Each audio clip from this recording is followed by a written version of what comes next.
Panas ekstrim melanda Eropa. Apa yang sebenarnya sedang terjadi?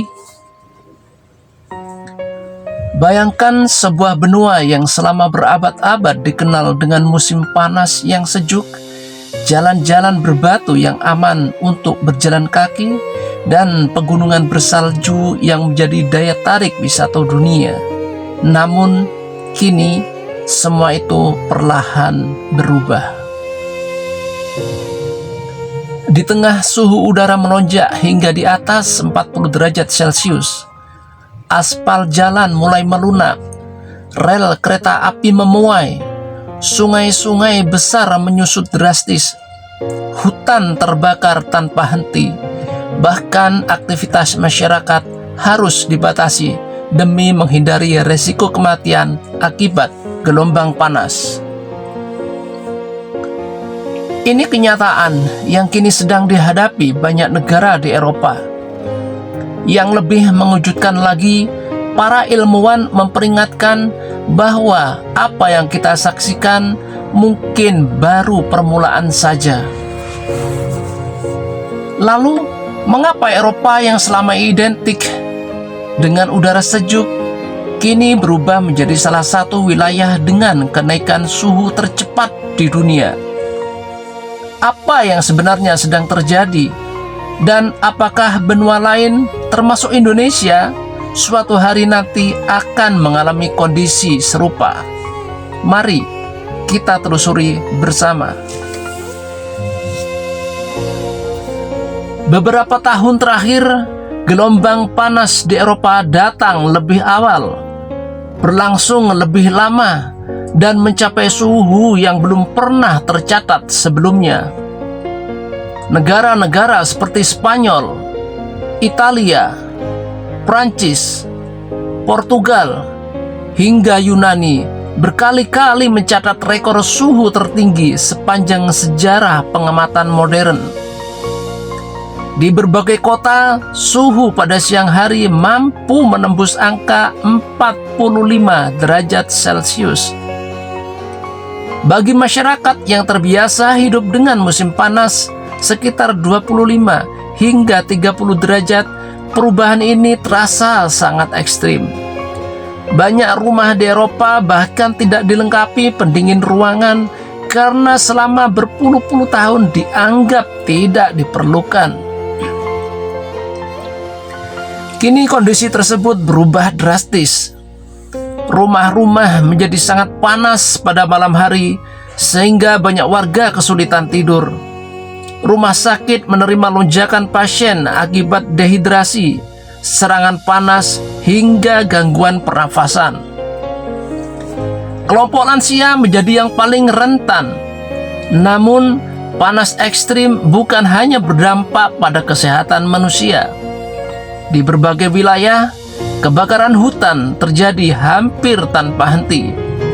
Api dengan cepat menjalar karena vegetasi mengering akibat suhu tinggi dan minimnya curah hujan.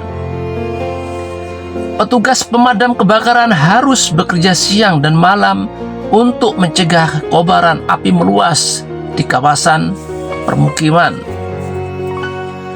Di Yunani misalnya, ribuan wisatawan pernah dievakuasi dari kawasan pantai ketika api mendekati hotel-hotel tempat mereka menginap. Pemandangan langit yang biasanya biru berubah menjadi kelabu dipenuhi asap. Selain kebakaran, kekeringan juga menjadi ancaman besar. Sungai-sungai penting seperti Sungai Po di Italia mengalami penyusutan debit air yang sangat signifikan.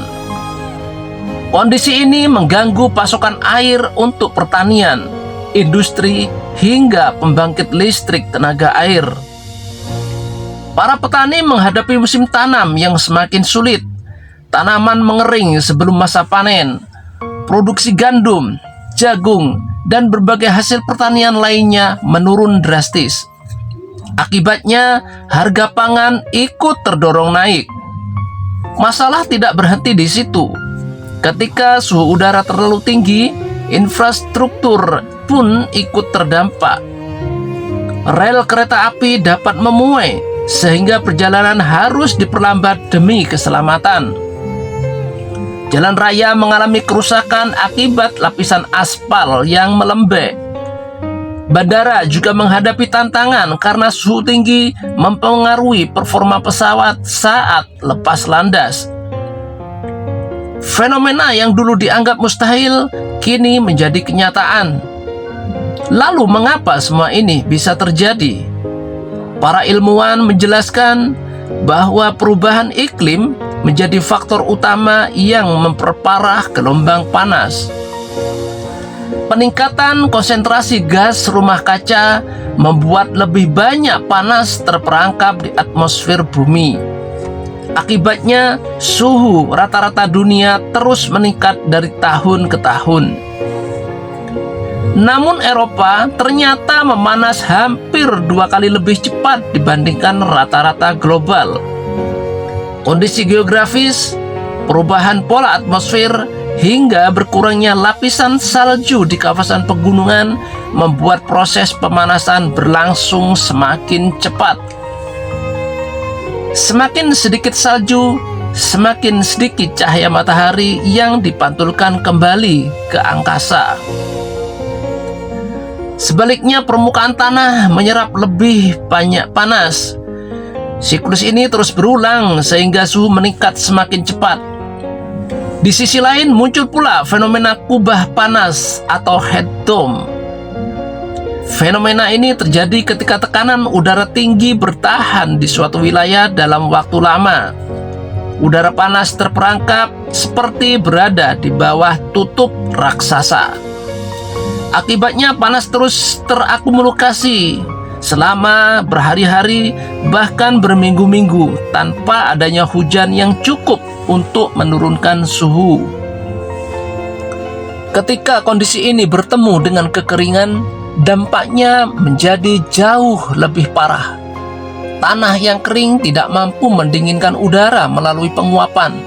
Sebaliknya, panas terus dipantulkan kembali ke atmosfer.